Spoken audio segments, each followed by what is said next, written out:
গাছের ডালগুলো এইভাবে ভাঙতেছো কে?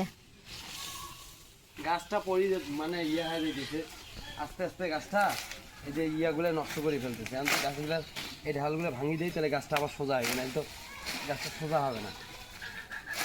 দুই বেটির নামে দুইটা গাছ গাছছি, দুই গাছে হাইলে রয়েছে।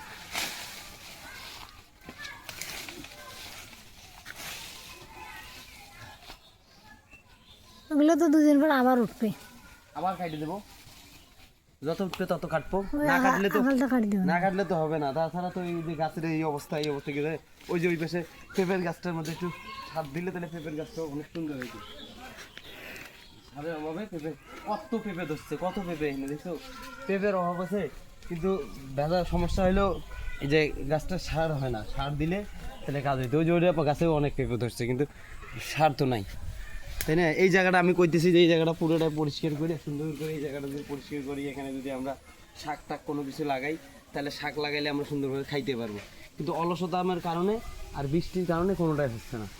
তো ঘর এই পেশে নেবো, কিন্তু এখন তো আর নিতে পারতেছি না, এখন তো আর টাকা পয়সা নেই। এখন আমাদেরকে এই জায়গাটার মধ্যে শাক সবজি দিতে হবে। যেমন সিম গাছ একটা লাগানো আছে, সিম গাছটা অনেক দূর গেছে, সব ওই দিক যাচ্ছে, বুঝছো? এখন এই জায়গাটা ক্লিয়ার করলেই আমাদের কিন্তু মানে খানা দানার ব্যবস্থা হয়।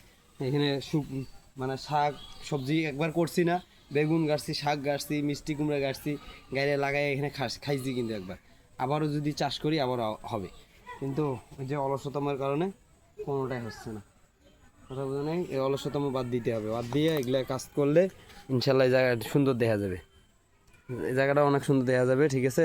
জায়গা তো আর অল্প না, এটা করতে হবে। এটা কালকে কালকে এটা পুরোটা পরিষ্কার করবো, ঠিক আছে? ওকে।